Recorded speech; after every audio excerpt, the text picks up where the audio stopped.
ಚನ್ನರಾಯಪಟ್ಟಣ ಪುರಸಭೆಯ ಹೊಸ ಕಟ್ಟಡದ 2ನೇ ಹಂತದ ನಿರ್ಮಾಣ ಕಾಮಗಾರಿಗೆ ಜಿಲ್ಲಾಧಿಕಾರಿಗಳೊಂದಿಗೆ ಚರ್ಚಿಸಿ ಶೀಘ್ರ ಟೆಂಡರ್ ಕರೆಯಲಾಗುವುದು ಎಂದು ಶಾಸಕ ಸಿಎನ್ ಬಾಲಕೃಷ್ಣ ಹೇಳಿದರು.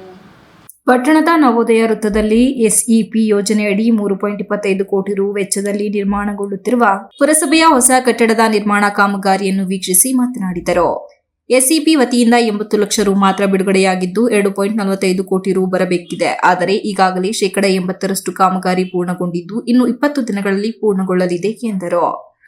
ಮಾರ್ಚ್ ತಿಂಗಳ ಅಂತ್ಯದೊಳಗೆ ಉದ್ಘಾಟನೆ ಮಾಡಲಿದ್ದು 2ನೇ ಹಂತದ ಕಟ್ಟಡ ನಿರ್ಮಾಣಕ್ಕೆ ಜಿಲ್ಲಾಧಿಕಾರಿಗಳೊಂದಿಗೆ ಚರ್ಚಿಸಿ ಟೆಂಡರ್ ಪ್ರಕ್ರಿಯೆ ವ್ಯವಸ್ಥೆ ಮಾಡಲಾಗುವುದು. ಮುಂದಿನ ವರ್ಷದಾಂತ್ಯದಲ್ಲಿ ಅದನ್ನು ಸಹ ಉದ್ಘಾಟನೆಗೊಳಿಸಲಾಗುವುದು ಎಂದು ತಿಳಿಸಿದರು. ಡಬಲ್ ಲಿಫ್ಟ್ ವ್ಯವಸ್ಥೆ ಮಾಡಲಾಗುವುದು. ಈಗಾಗಲೇ ವಿದ್ಯುತ್ ಪರಿಕರಗಳ ಅಳವಡಿಕೆ ಕಾರ್ಯ ನಡೆಯುತ್ತಿದ್ದು ಗುಣಮಟ್ಟದ ಕಾಮಗಾರಿಯಿಂದ ಕಟ್ಟಡವು ನಿರ್ಮಾಣವಾಗಿದೆ. ಇದರಿಂದ ಹೆಚ್ಚು ಅವಧಿ ಬಾಳಿಕೆ ಬರಲಿದೆ ಎಂದರು. ಟಿಪಿಸಿಎಂಎಸ್ ಅಧ್ಯಕ್ಷರಾದ ವೆಂಕಟೇಶ್, ನಿರ್ದೇಶಕರಾದ ಅನಿಲ್ ಮರಗೂರು, ಪುರಸಭೆ ಮುಖ್ಯಾಧಿಕಾರಿ R Yatish, AEE Rukmini, AE Manjannagowda, Navodaya ವಿದ್ಯಾಸಂಸ್ಥೆ ಅಧ್ಯಕ್ಷರಾದ ವಾರ್ಡನ್ ಮಂಜುನಾಥ್ ಸೇರಿದಂತೆ ಇತರರು ಹಾಜರಿದ್ದರು. ಕಾಮಗಾರಿ ಮೊದಲನೇದು ಇದೆ.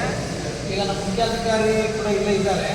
2ನೇ ಹಂತದ್ದು ಕೂಡ ಕೂಡಲೇ ಟೆಂಡರ್ ತರಿಸ್ತಕ್ಕಂಥದ್ದಕ್ಕೆ ಮೊನ್ನೆ DCR ಗಮನ ತಂದು ಮಾಡ್ತೀವಿ. ಬಹುಶಃ ಏನಾದರೂ ಮಾಡಿರೋಂಥ 5-6 ತಿಂಗಳೊಳಗಡೆ ಕೂಡ ಬಿಲ್ಡಿಂಗ್ ಮುಗಿಸ್ಬೇಕು ಅಂತಕ್ಕಂಥ ಒಂದು ತೀರ್ಮಾನವನ್ನು ಮಾಡಿದ್ದೀವಿ. ನಮ್ಮ AC ಅವರು ಒಂದು DC ಅವರು ಕೂಡ ಚರ್ಚೆ ಮಾಡಿ ಅದಕ್ಕೆ ಕೂಡಲೇ 2ನೇ ಹಂತದ ಟೆಂಡರ್ ಮಾಡಿಸಿ ಕಾಮಗಾರಿ ಪೂರ್ಣಗೊಳಿಸೋದು ಮಾಡ್ತೀವಿ. ಈ ಕಾಂಟ್ರಾಕ್ಟರ್ಗೆ SFC ಯೋಜನೆಯಲ್ಲಿ ಇದುವರೆಗೆ 70 ಲಕ್ಷ ಮಾತ್ರ ಪೇಮೆಂಟ್ ಆಗಿದೆ. ಇನ್ನೂ 2 ಕೋಟಿ ಬಿಲ್ ಬಾಕಿ.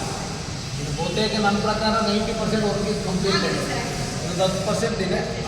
ಆ ಫ್ರಂಟ್ ಏನೋ ಇದ್ರದ್ದು ಬೇಡ SS ಹಾಕಬೇಕು ಅಂತ ಹೇಳಿದರೆ ಕಾಂಟ್ರಾಕ್ಟರ್ ಕನ್ವಿನ್ಸ್ ಮಾಡೋದನ್ನು ಕೂಡ SS ಗೇಟ್ನ ಹಾಕ್ಸ್ತಕ್ಕಂಥದಕ್ಕೆ ಅವಕಾಶ ಮಾಡಿಕೊಡ್ತೀವಿ. ಹಾಗೆ seller Manjunath IK, TV 46 news Kannada, Channarayapatna. You are watching TV 46 News Kannada.